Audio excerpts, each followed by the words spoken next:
اعوذ باللہ من الشیطان الرجیم بسم اللہ الرحمن الرحیم۔ ماہ محرم الحرام میں کس طریقے سے اہل بیت علیہ السلام کے کاروان کے اوپر مظالم ڈھائے گئے، اس گھرانے کے اوپر مصائب ڈھائے گئے، ان کا ترتیب کے ساتھ آپ کے سامنے بیان جاری ہے۔ اور اسی سلسلے میں ہم نے ٹائم لائن کے اعتبار سے، ترتیب کے اعتبار سے آپ کے سامنے پیش کیا کہ 1 سے 10 محرم تک کیا کیا واقعات رونما ہوئے اور کس کس طریقے سے اہل بیت علیہ السلام پہ ظلم ڈھایا گیا۔ آج ارادہ کیا کہ 11 محرم الحرام سے لے کے 20 محرم الحرام تک کے رونما ہونے والے واقعات کو آپ کے سامنے پیش کریں۔ اور اس سلسلے میں جو سب سے پہلے ہمیں دکھائی دیتا ہے وہ ہے شب 11 محرم الحرام، کہ جسے ہم شام غریبہ کے نام سے بھی یاد کرتے ہیں، کیونکہ یہ وہ شام تھی اور یہ وہ شب تھی کہ جس میں اہل بیت علیہ السلام کی خواتین مدینے سے دور ایک بیابان میں تنہا تھیں۔ ان کے مردوں کو مار دیا گیا تھا اور ان کے اوپر وہ ظلم کا عالم تھا کہ کبھی کسی جانب سے حکم ہوتا تھا کہ خیموں کو جلایا جائے، بیویاں اپنی چادروں کو بچا کے خیموں سے باہر نکلتی تھیں، جلتے ہوئے خیموں سے۔ ہاں، لیکن تاریخ نے اس شب یہ بھی منظر لکھا کہ جب تمام بیویاں خیموں سے باہر نکل رہی تھیں، وہ بی بی جو محافظ امامت تھی، حمید ابن مسلم کہتا ہے کہ میں نے دیکھا کہ علی کی بیٹی زینب کبھی ایک خیمے کے اندر جاتی ہے پھر باہر آتی ہے، باقی بیویوں کی طرح باہر نہیں نکل رہی تھیں۔ کہتا ہے میں نے سوال کیا ہے شہزادی آپ باقی بیویوں کی طرح باہر کیوں نہیں آ جاتی؟ کہا کہ ایک بیمار ہے جس کو ہم نے سنبھالنا ہے، جس کا خیال رکھنا ہے۔ تو تمام بیویاں باہر نکل رہی تھیں، خیموں کو آگ لگا دی گئی، یہاں تک کہ حکم جاری ہوا کہ لاشوں کو پامال کیا جائے اور گھوڑوں کو ایک اس انداز سے دوڑایا گیا کہ دائیں جانب کی سواریاں بائیں جانب دوڑیں، بائیں جانب کی سواریاں دائیں جانب دوڑیں، اور دشت نینوا میں پسلیوں کے ٹوٹنے کی صدا بلند ہوئی۔ یہ وہی شب تھی کہ جس میں حکم جاری ہوا کہ بیویوں کی چادروں کو چھین لیا جائے، اور یہ حکم جاری ہونا تھا کہ اس کے بعد جو ہے وہ فوج اشقیہ نیزوں کی انی سے بیویوں کی چادروں کو چھینتی تھیں۔ بس تاریخ بیان کرتی ہے یہ شب اہل بیت علیہ السلام کی عورتوں کے اوپر بڑی سخت شب تھی۔ بچے سواریوں کے نیچے آ کے کچل دیے جاتے تھے، مائیں گریا کرتی رہ جاتی تھیں، اور یہی وہ شب تھی کہ جس دن سر امام حسین علیہ السلام کو خولی لعین کے ہاتھ دیا گیا، اور یہ لے کے اپنے کوفے میں اپنے گھر آیا، اور گھر میں آنے کے بعد بڑی بے دردی کے ساتھ اس نے سر کو تنور کے اندر رکھ دیا۔ اور پھر ایک طویل روایت ہے کہ جس طریقے سے جو ہے وہ خولی کی زوجہ نے دیکھا کہ ایک نور ہے جو اس کے گھر میں تنور سے بلند ہو رہا ہے آسمان کی جانب، اور ایک طویل روایت اس کے علاوہ۔ پھر 11 محرم الحرام آتی ہے۔ یہ وہ دن تھا کہ جس دن اہل بیت کے قافلے کو کربلا سے کوفے کی جانب رواں کیا گیا، لیکن دن کے آغاز میں نہیں کیا گیا۔ پورا دن اس قافلے کو دھوپ کی تپش کے اندر رکھا گیا، یہاں تک کہ خود یزید کے لشکر والے چھاؤں میں ہوتے تھے، کوفے کے لشکر والے چھاؤں میں ہوتے تھے، لیکن اہل بیت کی عورتیں اور اہل بیت کے بچے دھوپ میں، ان کے چہرے دھوپ سے جھلس رہے ہوتے تھے۔ یہاں تک کہ دوپہر کا وقت آیا اور دن کے درمیان حصے کا وقت آیا، اور اس موقع پہ حکم ہوا کہ قافلے کو جو ہے وہ کوفے کی جانب رواں کیا جائے۔ اچھا، جب کوفے پہنچ گیا اس کے بعد بھی اس قافلے کو جو ہے وہ کوفے کے اندر داخل ہونے کی اجازت نہیں دی گئی۔ کہا گیا کہ ابھی شہر سجایا جا رہا ہے، ابھی جو ہے وہ تماشائیوں کو بلایا جا رہا ہے، ابھی لوگ تماشا دیکھنے تیار ہوں گے، اس کے بعد اجازت ملے گی۔ یہاں تک تاریخ بیان کرتی ہے کہ پوری رات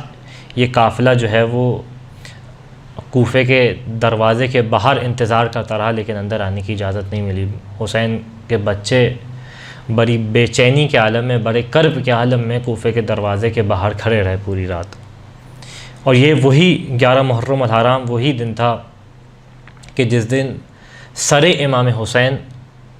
کو ابن زیاد کے سامنے پیش کیا گیا، اور جیسے ہی ابن زیاد کے سامنے پیش کیا گیا تو ابن زیاد نے تمام کوفے والوں کو بلایا اپنے دربار، اور دعوت نامہ، ایک عمومی دعوت نامہ دیا اور دربار کو سجایا گیا، تمام کوفے والے موجود تھے، اور اس موقع پہ یہ ظالم چھڑی کے ساتھ فرزند رسول کے سر کی توہین کرتا تھا، دندان مبارک پہ چھڑی مارتا تھا اور ہنستا تھا۔ یہ ظلم تھا جو اس دن ڈھایا گیا۔ تاریخ لکھتی ہے اس کے بعد جو ہے وہ 12 محرم الحرام آئی، اور یہ وہ دن تھا کہ جس دن اہل بیت کے قافلے کو کوفے کے اندر داخل ہونے کی اجازت دی گئی۔ اہل بیت علیہم السلام کا قافلہ کوفے کے اندر داخل ہوا، اور داخل ہونے کے بعد منظر کچھ ایسا تھا کہ کوفے کی گلیوں کو سجایا گیا تھا، لوگ چھتوں سے ایسے انتظار کر رہے تھے کہ جیسا بھی کوئی تماشائی گزریں گے،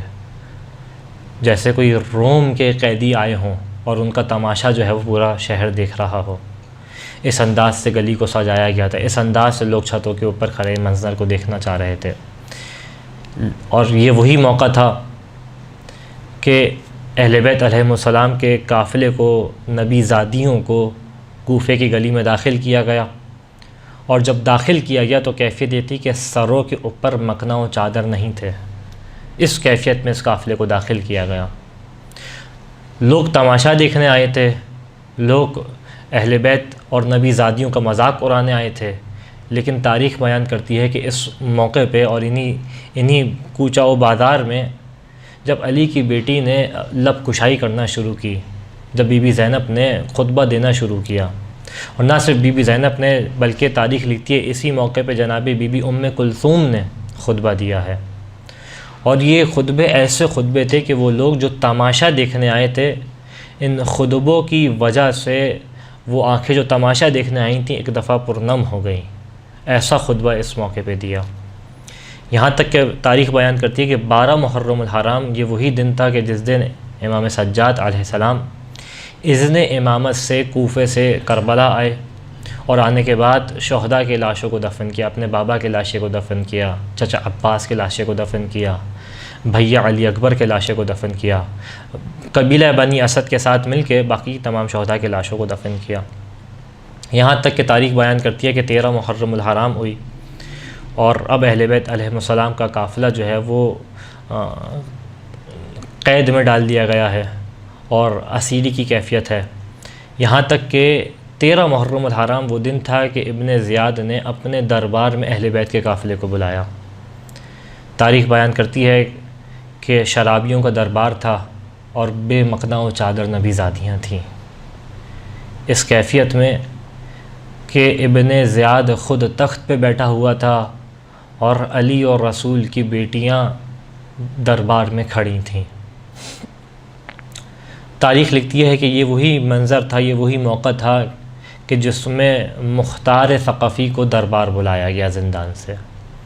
اور تاریخ بیان کرتی ہے کہ جیسے ہی جناب مختار نے اس منظر کو دیکھا تو ایک دفعہ فوراً بے ہوش ہو گئے، صبر نہ ہو سکا کہ کس طریقے سے نبی زادیاں اس طریقے سے شرابیوں کے دربار میں موجود ہوں۔ تاریخ لکھتی ہے کہ یہ وہی دن تھا 13 محرم الحرام کہ جب ابن زیاد نے کوفے سے مدینے کی جانب اور شام کی جانب ایک خط لکھا اور یہ پیغام بھیجا کہ کربلا میں حسین ابن علی اور اس کے ساتھیوں کو شہید کر دیا گیا ہے۔ یہاں تک کہ تاریخ بیان کرتی ہے کہ 13 محرم الحرام وہ دن تھا کہ جس دن شہداء کے سروں کو کوفے کی گلیوں میں پھیرایا جاتا تھا کہ دیکھو کس طریقے سے ہم نے بنی ہاشم سے انتقام لیا ہے۔ یہاں تک کہ تاریخ بیان کرتی ہے 15 محرم الحرام آئی۔ بعض ایک مقاتل کے بقول یہ وہ تاریخ تھی کہ جس دن اہل بیت علیہم السلام کے سروں کو شام کی جانب رواں کیا گیا۔ بعض ایک مقاتل کے بقول اہل بیت کے قافلے کے ساتھ رواں کیا گیا، بعض ایک مقاتل کے بقول 15 محرم الحرام کو رواں کیا۔ اس کے بعد 20 محرم الحرام آئی۔ یہ وہ دن تھا کہ جس دن اہل بیت علیہم السلام کے قافلے کو، نبی زادیوں کو، اہل بیت کی خواتین کو شام کی جانب قیدی بنا کے بھیجا جا رہا تھا۔ تاریخ اس موقع پہ بڑا عجیب جملہ لکھتی ہے اور مقاتل بیان کرتے ہیں کہ مختلف قبیلے والے آ کے سفارش کرتے تھے اور اپنی عورتوں کو، اپنی خواتین کو سفارش کر کے قید و بند کی صعوبت سے نکال کے لے جاتے تھے، اور اس طریقے سے سلسلہ چلتا رہا یہاں تک کہ مسلمانوں کے دیس میں صرف آل رسول کی خواتین وہ خواتین تھیں کہ جن کی سفارش کرنے والا کوئی نہیں تھا. صرف آل رسول کی خواتین وہ خواتین تھیں کہ جنہیں اسیر بنا کے اب کوفے سے شام کی جانب روانہ کیا گیا. خداوند متعال سے دعا ہے کہ آل محمد کے اوپر ظلم کرنے والے پہ اپنی لعنت کو مزید کر دے، اپنے عذاب کو بڑھا دے. پالنے والے تجھے آل محمد کا واسطہ مومنین کے مشکلات کو آسان فرما. وآخر الدعوان ان الحمد للہ رب العالمین.